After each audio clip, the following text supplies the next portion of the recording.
Hello everyone, welcome to hobby kit. ఈ రోజు నుంచి మనం సి ప్రోగ్రామింగ్ తెలుగులో నేర్చుకుందాం. బేసిక్స్ నుంచి స్టెప్ బై స్టెప్ ఎగ్జాంపుల్స్తో ఈజీగా ఎక్స్ప్లెయిన్ చేస్తాను. మీరు చేయాల్సిందల్లా వీడియో స్కిప్ చేయకుండా స్టార్టింగ్ నుంచి ఎండింగ్ వరకు చూడండి. అలాగే సి ప్రోగ్రామింగ్ నేర్చుకుందాం అనుకుంటున్న మీ ఫ్రెండ్స్కి ఈ వీడియో షేర్ చేయండి. Okay, let start.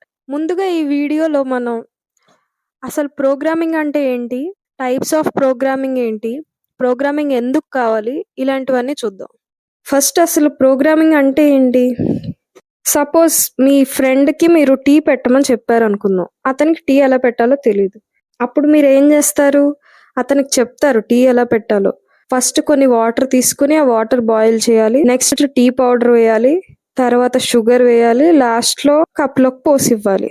ఇవన్నీ సెట్ ఆఫ్ ఇన్స్ట్రక్షన్స్ టీ ఎలా పెట్టాలి అని. అలాగే కంప్యూటర్ కూడా మనం ఏదైనా టాస్క్ చేయాలి అంటే ఆ టాస్క్ ఎలా చేయాలి అని మనం సెట్ ఆఫ్ ఇన్స్ట్రక్షన్స్ ఇవ్వాలి. ఆ స్టెప్ బై స్టెప్ ఇన్స్ట్రక్షన్స్నే ప్రోగ్రామింగ్ అంటారు. ఫర్ ఎగ్జాంపుల్, ఏటీఎం మెషిన్ ఉంది. ఏటీఎం మెషిన్కి మనం ఇన్స్ట్రక్షన్స్ ఇస్తాం. యూజర్ వచ్చి డెబిట్ కార్డ్ పెట్టగానే ఫస్ట్ అకౌంట్ నెంబర్ అడగాలి, పాస్వర్డ్ అడగాలి, ఆర్ పిన్ అడగాలి. ఈ రెండు కరెక్ట్గా ఇస్తే కనుక అమౌంట్ ఎంత కావాలి అండ్ ఫర్దర్ స్టెప్స్కి ప్రొసీడ్ అవ్వాలి. ఒకవేళ ఈ రెండు రాంగ్ ఇస్తే 2-3 టైమ్స్ ఛాన్స్ ఇవ్వాలి. 2-3 టైమ్స్ రాంగ్ ఇస్తే అకౌంట్ బ్లాక్ చేయాలి, మనీ ఇవ్వకూడదు అని. ఇవన్నీ ఏంటి? Set of instructions. ఆ ఏటీఎం మెషిన్ ఎలా వర్క్ చేయాలి అని సెట్ ఆఫ్ ఇన్స్ట్రక్షన్స్ మనం ఆ మెషిన్కి ఇచ్చాం. సో ఆ సెట్ ఆఫ్ ఇన్స్ట్రక్షన్స్నే ప్రోగ్రామింగ్ అంటారు. సో ఈ ఇన్స్ట్రక్షన్స్ మనం హిందీయో ఇంగ్లీషో తెలుగులోనో ఇస్తే కంప్యూటర్కి అర్థం కాదు. కంప్యూటర్కి అర్థమయ్యే లాంగ్వేజ్ ఏంటి? బైనరీ ఇన్స్ట్రక్షన్స్ మనం కంప్యూటర్కి ఇవ్వాలి. అంటే జీరోస్ అండ్ వన్స్లో ఇవ్వాలి. బట్ జీరోస్ అండ్ వన్స్లో ఇవ్వాలి అంటే అది హ్యూమన్స్కి కష్టం. హ్యూమన్ అండర్స్టాండబుల్ లాంగ్వేజ్ కాదు అది. సో ఏం చేశారంటే C++, జావా ఇలాంటి ప్రోగ్రామింగ్ లాంగ్వేజెస్ని కనిపెట్టారు. ఈ ప్రోగ్రామింగ్ లాంగ్వేజెస్లో ఏంటి? ఇన్స్ట్రక్షన్స్ అన్ని ఇంగ్లీష్లో ఉంటాయి. సో ఆ ఇంగ్లీష్లో ఉన్నది మనకు అర్థం అవుతుంది, హ్యూమన్స్కి అర్థం అవుతుంది. సో ఈ ఇన్స్ట్రక్షన్స్ మళ్ళీ మనం మెషిన్ అండర్స్టాండబుల్ లాంగ్వేజ్ కి కన్వర్ట్ చేయాలి. సో అలా కన్వర్ట్ చేయాలి అంటే మళ్ళీ మనం compilers or assemblers or interpreters use చేసి హ్యూమన్ అండర్స్టాండబుల్ లాంగ్వేజ్ లోంచి కంప్యూటర్ అండర్స్టాండబుల్ లాంగ్వేజ్ లో కన్వర్ట్ చేస్తాం. మీకు అర్థమయ్యేలా చెప్పాలంటే, ఇద్దరు ఫ్రెండ్స్ ఉన్నారు. ఒకళ్ళకి తెలుగు వచ్చు, ఇంకొకళ్ళకి మరాఠీ వచ్చు. వాళ్ళిద్దరూ ఎలా కమ్యూనికేట్ చేసుకుంటారు? ఎయిదర్ తెలుగు వాడికి మరాఠీ కూడా వచ్చి ఉండాలి, లేదా మరాఠీ వాళ్ళకి తెలుగు కూడా వచ్చి ఉండాలి, లేదా ఒకళ్ళు మీడియేటర్ కింద ఉండి వాళ్ళకి తెలుగు మరాఠీ రెండు వచ్చి వాళ్ళు ట్రాన్స్లేట్ చేయాలి. హ్యూమన్ అండర్స్టాండబుల్ లాంగ్వేజ్ లో మనం ఇన్స్ట్రక్షన్స్ ఇస్తే కంపైలర్స్, ఇంటర్ప్రెటర్స్ ఈ ఇన్స్ట్రక్షన్స్ ని మెషిన్ అండర్స్టాండబుల్ లాంగ్వేజ్ లో కంటే బైనరీలో కన్వర్ట్ చేసి కంప్యూటర్కి ఇస్తాయి. సో ఈ సి ఆర్ జావా ఇన్వెంట్ చేయకముందు people use to write code in low level languages అంటే జీరోస్ అండ్ వన్స్, బైనరీలోనే కోడ్ రాసేవారు. సో ప్రోగ్రామింగ్ లాంగ్వేజెస్ అనేవి 2 types. First one low level language and second one is high level language. Low level language అంటే ఏంటి? Machine understandable language అంటే ఇప్పటిదాకా మనం మాట్లాడుకున్న జీరోస్ అండ్ వన్స్. డైరెక్ట్ గా జీరోస్ అండ్ వన్స్ లోనే మనం ఇన్స్ట్రక్షన్స్ ఇస్తాం లో లెవెల్ లాంగ్వేజ్ లో. It is a programming language that is very close to computer hardware. అంటే కంప్యూటర్ కి అర్థమయ్యే లాంగ్వేజ్ లోనే మనం ఇన్స్ట్రక్షన్స్ ఇవ్వడాన్ని లో లెవెల్ లాంగ్వేజ్ అంటారు. It provides little or no abstraction from machine instructions. Abstraction అంటే ఏంటి? సపోజ్ ఒక కార్ ఉంది. ఆ కార్ నడిపేవాడికి కార్లో ఉండే ప్రతి పార్ట్ ఎలా వర్క్ చేస్తుంది అని తెలియాల్సిన అవసరం లేదు. కార్ ఎలా నడపాలో తెలిస్తే చాలు.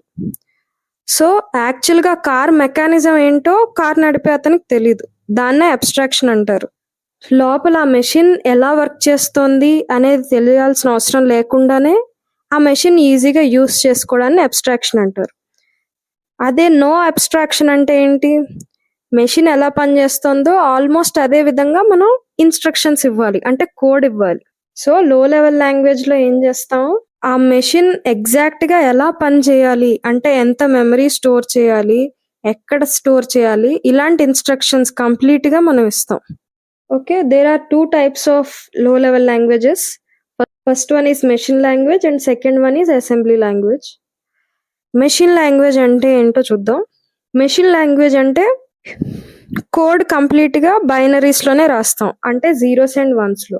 సో ఇలా ఇస్తాం అన్నమాట కోడ్ 101010 ఆర్ ఇలాగా కంప్లీట్గా జీరోస్ అండ్ వన్స్లోనే ఉంటుంది ఆ కోడ్. ఇది హార్డ్వేర్ డిపెండెంట్. హార్డ్వేర్ డిపెండెంట్ అంటే ఏంటి? ఒక సిపియూలో రాసిన కోడ్ ఇంకో సిపియూలో వర్క్ అవ్వకపోవచ్చు, అంటే ఇది పోర్టబుల్ కాదు అని. అక్రాస్ ఏ సిస్టంలో చూసినా సిమిలర్ కోడ్ సిమిలర్ అవుట్పుటే ఇవ్వాలి, అది పోర్టబిలిటీ అంటే. కానీ మెషిన్ లాంగ్వేజెస్ అనేవి పోర్టబుల్ కాదు. అంటే ఒక్కో సిస్టమ్కి నువ్వు ఇచ్చిన ప్రోగ్రామ్కి కరెక్ట్ అవుట్పుట్ రావచ్చు, ఇంకో సిస్టంలో కరెక్ట్ అవుట్పుట్ రాకపోవచ్చు. అలాగే ఇది కంప్లీట్గా జీరోస్ అండ్ వన్స్లోనే రాయాలి కాబట్టి హ్యూమన్స్కి కోడ్ రాయడం చాలా కష్టం. అండ్ జీరోస్ అండ్ వన్స్లో రాయాల్సి వస్తుంది కాబట్టి ఎర్రర్స్ కూడా ఎక్కువ వస్తాయి, అలాగే ఎర్రర్స్ని డీబగ్ చేయడం కూడా కష్టం. అండ్ అడ్వాంటేజ్ ఏంటంటే ఇది ఫాస్ట్ ఎగ్జిక్యూషన్, ఎందుకంటే కన్వర్ట్ చేయాల్సిన అవసరం లేదు, డైరెక్ట్గా మనం మెషిన్ కోడ్లోనే ఇచ్చేస్తున్నాం. సపోజ్ మనం 2 నెంబర్స్ని యాడ్ చేయమని చెప్పి కంప్యూటర్కి ఇచ్చాం బైనరీ కోడ్లో. అప్పుడు లోపల ప్రాసెస్ ఏం జరుగుతుంది అంటే, ఫస్ట్ ఇన్స్ట్రక్షన్స్ ఇస్తాం కదా, ఈ ఇన్స్ట్రక్షన్స్ అన్ని ర్యామ్లో స్టోర్ అవుతాయి. అలాగే ఈచ్ ఇన్స్ట్రక్షన్కి ఒక మెమరీ అడ్రస్ ఉంటుంది. ఒక అడ్రస్లో ఒక ఇన్స్ట్రక్షన్ స్టోర్ అవుతుంది, నెక్స్ట్ అడ్రస్లో ఇంకో ఇన్స్ట్రక్షన్, అలాగా అన్ని ఇన్స్ట్రక్షన్స్ ర్యామ్లో స్టోర్ అవుతాయి. సో నెక్స్ట్ ఏమవుతుంది, ప్రోగ్రామ్ కౌంటర్ అని ఉంటుంది. ఆ ప్రోగ్రామ్ కౌంటర్లో నెక్స్ట్ ఇన్స్ట్రక్షన్ యొక్క అడ్రస్ ఉంటుంది. సో ఆ ప్రోగ్రామ్ కౌంటర్ ఏం చేస్తుంది, నెక్స్ట్ ఇన్స్ట్రక్షన్ యొక్క అడ్రస్ని పాయింట్ చేస్తుంది. సో అలా అన్ని ఇన్స్ట్రక్షన్స్ ఎగ్జిక్యూట్ అవుతాయి. సింపుల్గా చెప్పాలంటే నెక్స్ట్ ఇన్స్ట్రక్షన్ ఏంటి, నెక్స్ట్ ఏం చేయాలి అనే ఇన్స్ట్రక్షన్ని తీసుకుంటుంది. నెక్స్ట్ ఏం జరుగుతుంది, ఆ తీసుకున్న ఇన్స్ట్రక్షన్స్ అన్నిటిని డీకోడ్ చేస్తుంది. డీకోడ్ అంటే యాడ్ చేయాలా, మూవ్ చేయాలా, లేదా ఎక్కడైనా స్టోర్ చేయాలా, ఏ రిజిస్టర్లో స్టోర్ చేయాలి, ఎంత మెమరీతో స్టోర్ చేయాలి, ఈ ఇన్స్ట్రక్షన్స్ అన్నిటిని డీకోడ్ చేస్తుంది, అసలు ఏం పని చేయాలి అనేది. అలా డీకోడ్ చేశాక అప్పుడు ఎగ్జిక్యూట్ చేస్తుంది. యాడ్ చేయాలంటే ఎడిషన్ చేస్తుంది, సబ్ట్రాక్ట్ చేయాలంటే సబ్ట్రాక్ట్ చేస్తుంది, ఒకవేళ డేటాని ట్రాన్స్ఫర్ చేయాలంటే ట్రాన్స్ఫర్ చేస్తుంది, కంపేర్ చేయాలంటే కంపేర్ చేస్తుంది, అలాగా. సో ఈ వచ్చిన రిజల్ట్ మళ్ళీ మెమరీలో స్టోర్ అవుతుంది. ఓకే, ఫస్ట్ ఏమవుతుంది, మనం ఇచ్చిన ఇన్స్ట్రక్షన్ని మెమరీలో స్టోర్ చేసుకుంటుంది. తర్వాత ఒక్కొక్క ఇన్స్ట్రక్షన్ని ఫెచ్ చేసుకుంటుంది, ఆ ఇన్స్ట్రక్షన్ని డీకోడ్ చేస్తుంది, తర్వాత ఎగ్జిక్యూట్ చేస్తుంది. ఇప్పుడు ఎందుకు మెషిన్ లాంగ్వేజ్ యూస్ చేయట్లేదు అంటే, మెషిన్ లాంగ్వేజ్ని అర్థం చేసుకోవడం కష్టం, బైనరీ కోడ్లో ప్రోగ్రామ్ రాయడం కష్టం, అలాగే రాసిన there are high chances of getting errors, and also it is difficult to debug those errors also. And main reason, machine language అనేది hardware dependent and there is no abstraction. And also high level languages ఉన్నాయి ఇప్పుడు మనకి, C++, Java etcetera. ఇవన్నీ ఈజీగా మనం అర్థం చేసుకునే లాంగ్వేజెస్లో ఉంటాయి, హ్యూమన్స్కి ఇవి easy. So high level languages are better than this. So అందుకని we prefer writing code in high level languages than writing in machine language. But still computer understands only in machine language. So we need to convert this high level languages to low level languages. Okay. Next one enti, next type of low level language enti, assembly language. So assembly language kuda low level language. ఇది న్యూమానిక్ codes అని ఉంటాయి, న్యూమానిక్ code use చేస్తుంది. అలాగే ఇది కూడా machine డిపెండెంటే. Machine dependent అంటే ఏంటి, ఒక కంప్యూటర్లో వర్క్ అయిన కోడ్ ఇంకో కంప్యూటర్లో వర్క్ అవ్వకపోవచ్చు. సో అసెంబ్లీ లాంగ్వేజ్లో ఏమవుతుంది, ప్రోగ్రామరు న్యూమానిక్ కోడ్లో ప్రోగ్రామ్ రాస్తాడు. న్యూమానిక్ కోడ్ అంటే అసెంబ్లీ కోడ్, అంటే MOV, యాడ్ ఇలాంటి ఇన్స్ట్రక్షన్స్ ఇస్తాం అందులో. అంటే ఇది కంప్లీట్గా బైనరీ కాదు, కంప్లీట్గా జీరోస్ అండ్ వన్స్లో ఇవ్వకుండా ఇలాంటి ఇన్స్ట్రక్షన్స్ ఇచ్చి కోడ్ రాస్తాం. ఈ ఇన్స్ట్రక్షన్స్ కూడా కంప్లీట్గా మెషిన్ అండర్స్టాండబుల్ ఇన్స్ట్రక్షన్స్ కాదు. సో మనకి అసెంబ్లర్ అనేది కావాలి. ఈ అసెంబ్లర్ ఏం చేస్తుంది అంటే, ఈ అసెంబ్లీ కోడ్ని మెషిన్ కోడ్కి కన్వర్ట్ చేస్తుంది, జీరోస్ అండ్ వన్స్లో కన్వర్ట్ చేస్తుంది ఈ ఇచ్చిన ఇన్స్ట్రక్షన్స్ అన్నిటిని. so that machine will understand what we have given and it will do the work. So ఇది బైనరీ లాంగ్వేజ్ అంటే ఇలా కంప్లీట్గా జీరోస్ అండ్ వన్స్లోనే ఉంటుంది. ఇది హార్డ్ టు రిమెంబర్, హ్యూమన్స్కి ఇది గుర్తుపెట్టుకోవడం కష్టం.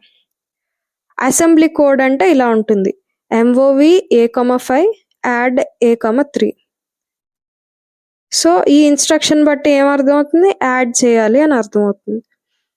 ఇప్పుడు అసెంబ్లర్ ఏం చేస్తుంది, ఈ ఇన్స్ట్రక్షన్స్ని ఇలా జీరోస్ అండ్ వన్స్లోకి కన్వర్ట్ చేస్తుంది. కన్వర్ట్ చేసి మనకి మళ్ళీ అవుట్పుట్ని ఇస్తుంది. ఇది మనకి easy to understand assembly language అనేది, ఎందుకంటే ఇక్కడ యాడ్ అనేది మనకు అర్థమవుతుంది, ఎంఓవి అనేది అర్థమవుతుంది. ఇక్కడ జీరోస్ అండ్ వన్స్ అంటే వీటిని మళ్ళీ మనకు అర్థమయ్యే లాంగ్వేజ్లో కన్వర్ట్ చేసుకోవాలి. సో నెక్స్ట్ మనం అసెంబ్లీ ఇన్స్ట్రక్షన్ యొక్క స్ట్రక్చర్ ఎలా ఉంటుందో చూద్దాం. ఫస్ట్ ఏం రాసాం, label, op code, operand and comment. Label అంటే ఏంటి, నేమ్ గివెన్ టు అన్ ఇన్స్ట్రక్షన్ని లేబుల్ అంటారు. నెక్స్ట్ ఆప్ కోడ్ అంటే ఏంటి, ఆపరేషన్ టు పర్ఫామ్, అంటే ఏం ఆపరేషన్ పర్ఫామ్ చేయాలి ఇక్కడ అనేది, అంటే ఎడిషన్ చేయాలా, సబ్ట్రాక్షన్ చేయాలా, కాపీ చేయాలా, ఇలాగ. ఓకే, నెక్స్ట్ ఆపరెండ్ అంటే ఏంటి, ఈ పర్ఫామ్ చేయాల్సిన యాక్షన్ ఏ డేటా మీద పర్ఫామ్ చేయాలి అని చెప్తుంది. ఓకే, నెక్స్ట్ కామెంట్ అంటే ఏంటి, comment is a note, just it is a note written inside the program to explain the code. అంతే, ఈ కోడ్ ఇక్కడ ఏం జరుగుతోంది అనేది ఎక్స్ప్లెయిన్ చేయడానికి ఈ నోట్ ఉంది అంతే. ఇక్కడ ఇచ్చిన ఎగ్జాంపుల్ చూద్దాం. ఏముంది, స్టార్ట్ ఎంఓవి AX,10 అంటే ఇది ఏం చెప్తోంది, AX అనే రిజిస్టర్లో 10 అని స్టోర్ చేయమని చెప్తోంది. ఓకే, ఈ కామెంట్ అనేది ఇక్కడ ఏం జరుగుతోంది, ఈ ఇన్స్ట్రక్షన్లో ఏం జరుగుతోంది అనేది చెప్తుంది. ఈ కామెంట్స్ అనేవి CPU ఇగ్నోర్ చేస్తుంది. ఈ కామెంట్స్ని జస్ట్ హ్యూమన్స్ అండర్స్టాండ్ చేసుకోవడానికి ఈ కామెంట్స్ రాస్తారు. ఇవి ఎగ్జిక్యూట్ అవ్వవు, జస్ట్ ఇక్కడ వరకే ఎగ్జిక్యూట్ అవుతాయి.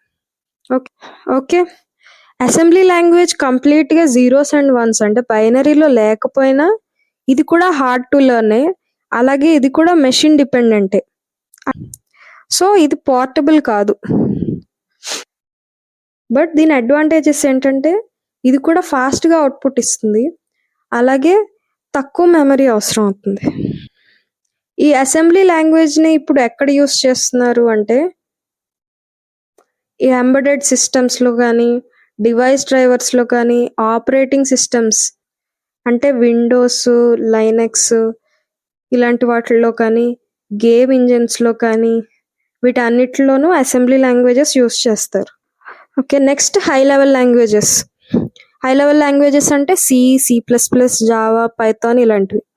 ఇవి హ్యూమన్ అండర్స్టాండబుల్ లాంగ్వేజెస్ అండ్ ఇవి ఇండిపెండెంట్ ఆఫ్ హార్డ్వేర్, అంటే ఒక కంప్యూటర్లో వర్క్ అయింది అంటే అది ఏ కంప్యూటర్లో అయినా అదే అవుట్పుట్ని ఇస్తుంది. అలాగే ఒక కంప్యూటర్లో ఎర్రర్ వచ్చింది అంటే అదే ఎర్రర్ వేరే కంప్యూటర్లో కూడా ఇస్తుంది. So high level language is a programming language that is easy for humans to read, right and understand and is independent of hardware. So మనం ఏం చేస్తాం, హ్యూమన్ లాంగ్వేజ్ని యూస్ చేసి హై లెవెల్ లాంగ్వేజ్లో కోడ్ రాస్తాం, అంటే C, జావా, పైథాన్ ఇలాంటి codes రాస్తాం. ఈ కోడ్స్ మళ్ళీ మెషిన్ అండర్స్టాండబుల్ కాదు. సో ఈ కోడ్ని మళ్ళీ కంపైలర్ ఆర్ ఇంటర్ప్రెటర్ని యూస్ చేసి మెషిన్ కోడ్లో కన్వర్ట్ చేయాలి మనం. So high level language characteristics ఏంటంటే దీనికి ఇంగ్లీష్ లైక్ సింటాక్సే ఉంటుంది, అంటే మనం ఇంగ్లీష్లోనే రాస్తాం ఇన్స్ట్రక్షన్స్ అన్ని.